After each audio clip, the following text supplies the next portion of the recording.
Bitcoin has been down this much or more 26 times in its history and gone on to set a new record all-time high every single time. So what? It's dipping. It's not like we haven't been here before. Let's do a recap. Okay, first of all, is Bitcoin still durable, divisible, portable, fungible, authenticatable, and most importantly, scarce? Yes. All of the fundamental elements that give Bitcoin value are still there. Nothing has changed. The price is down, but so what? It's down because people are panicking. The stock market is down. Everybody's trying to save their house. They're trying to save their business. They're trying to keep from having to file bankruptcy.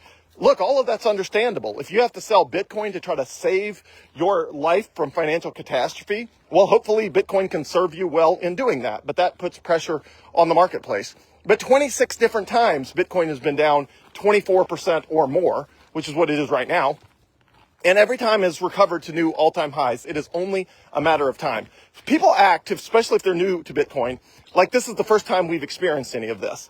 I personally have been through a bunch of dips that were as bad or worse than this one. And what did I do? Well, early on in 2017 and 2018, I was not smart enough to be buying the dips because I didn't know why it was dipping. I wasn't paying attention. I did not know the attributes of a good money.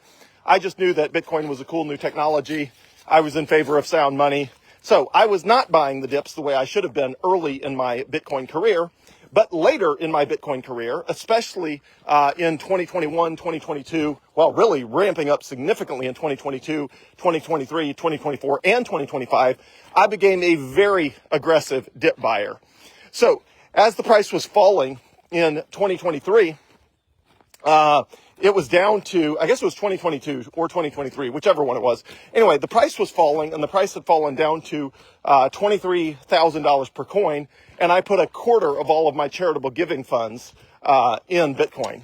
And then it fell down to $21,000 a coin, and I put another quarter of all of my charitable giving funds. Ultimately, I ended up with more than half of all of my charitable giving funds in Bitcoin, and those funds have an average Bitcoin price of $22,000 per coin. So those funds are massively up. I can be much more generous with all of the things I support because I had the courage to buy the dip down at near the lonely bottom. Now, Bitcoin went on to dip lower than that, but I still got a substantial amount of Bitcoin in the low 20,000s at an average price of 22,000 for charitable giving in the future. That Bitcoin has increased in value by a factor of roughly 4x. Actually, it's almost 5x. But anyway, it has been as high as 5x, but it's more than quadrupled in value, giving me a huge amount more purchasing power. I was buying a bunch of Bitcoin below $20,000 with personal funds. Then, as the price climbed from 2023 into 2024, the price was dipping in 2024, and it gave me the conviction because of the price dip to put my entire Baumgar Corporation 11 years of 401k into Bitcoin at a price of $57,300. And then later in 2025, I had 97% of my entire liquid net worth in Bitcoin. And I put, when the price dipped into the 80,000s, I put another 2% in, and then I was at 99%. And then it dipped into the high 70,000s or mid 70,000s.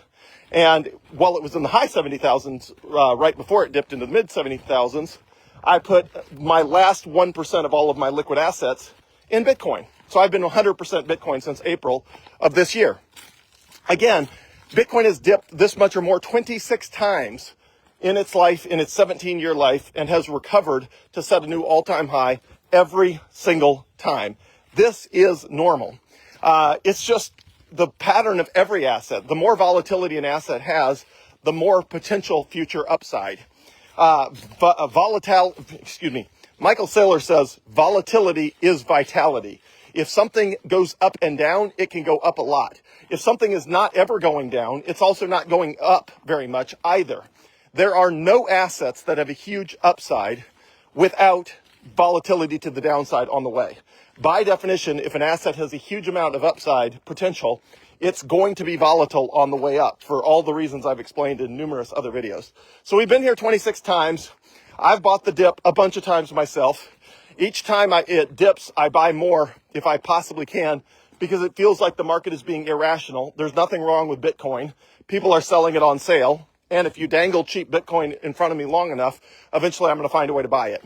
And so as of, a week or two ago, as the price was dipping down toward $100,000, I decided I was going to sell the little bit of gold and silver I have back from 2017 and buy Bitcoin with that. It is not a liquid asset because there's not, it takes weeks to get liquidity on it. It's not like you can just go buy it and sell it on a whim unless you want to take a huge price discount at a pawn shop or something like that. But I did not want to go to a pawn shop. I wanted to sell it for the best price I could get for it, which was at SD Bullion. And that's fine, but it's a multi-week process to get money for gold and silver. But again, I did that because the price was dipping. I was planning to just sit on that gold and silver forever. Why not? It's a nice little, precious metals reserve. It was not part of my liquid assets, and so who cares? But the price dipped, and it shook that money loose, and I'm going to buy the dip. So I don't care if it's lonely down here at the bottom. I don't care if other people are buying the dip or not. I have been buying the dip for years now. And, after I buy this one with all the gold and silver, I have no idea what else I have of value that would free up assets to buy additional dips in the future. I don't know. So far, I have not borrowed money to buy Bitcoin other than finance my Tesla and finance a Sleep Number bed, which has enabled me to not sell Bitcoin. It has not enabled me to buy more Bitcoin, but it has enabled me to not sell Bitcoin to pay for those things by financing them. But I don't know. In the future, the dips might be so irrational that I'm actually willing to borrow against a little bit of my Bitcoin to buy some more Bitcoin. I've never done that. I do not recommend it. You can get margin called. It only makes sense to do that if Bitcoin is radically on sale. So I don't think I will go to that, but I will find some way if Bitcoin keeps dipping in the future, keeps acting irrational, and people keep wanting to sell me their cheap Bitcoin. Eventually, I will find a way to take that cheap Bitcoin off of their hands. Because again, if the market's being irrational and stupid, well, I'm going to find a way to accumulate more Bitcoin because it's going to serve me well. And there's going to be a whole lot of people that wish they had bought the dips. I mean, I know it. I'm going to have numerous conversations over the next 5 years with people saying, yeah, it dipped below $100,000 and I just didn't have the conviction to buy it. So you know what? They're going to buy a bunch of $150,000 Bitcoin instead. That's fine, but there's a huge amount of economic, you miss out on 50% of all the benefits between 100 and 150 if you don't have the conviction to buy it below 100 and you only have the conviction to buy it above 150. That's fine. Bitcoin's a great asset. It'll serve you well regardless, but it serves you a lot better if you have a cheaper entry price. And unless you are already 100% allocated, which I thought I was until I decided to break loose some of this gold and silver, then, you can always find ways of buying more Bitcoin if your conviction is high enough. I always have, some way or another, found a way to get at least a little more Bitcoin in the big dips, like right now.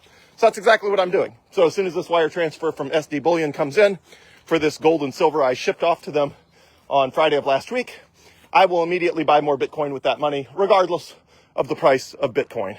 And again, it's on sale. I know it's lonely at the bottom. I know it doesn't feel good, but the highest rate of return you get on any investment are the ones that are the most gut-wrenching when you actually make them. The ones that feel the worst when you actually pull the trigger tend to perform the best because it means you're buying them when they're down. The investments that feel the best, meaning you're buying into euphoria when everybody thinks it's going to the moon, can't lose, it's way up, those investments tend to perform the poorest because you're buying the asset when it's most euphoric and it's most expensive, which is not the case right now for Bitcoin. Bitcoin is on sale, in my opinion, a great time to buy it. And if you want to follow all the details, James Check, my favorite Bitcoin analyst, is by far the best person to keep you in the loop on exactly what might happen, the probabilities of each. I try to share a lot of what he says back here through my own channels in a very simplified manner. But I recommend James Check. He's fantastic.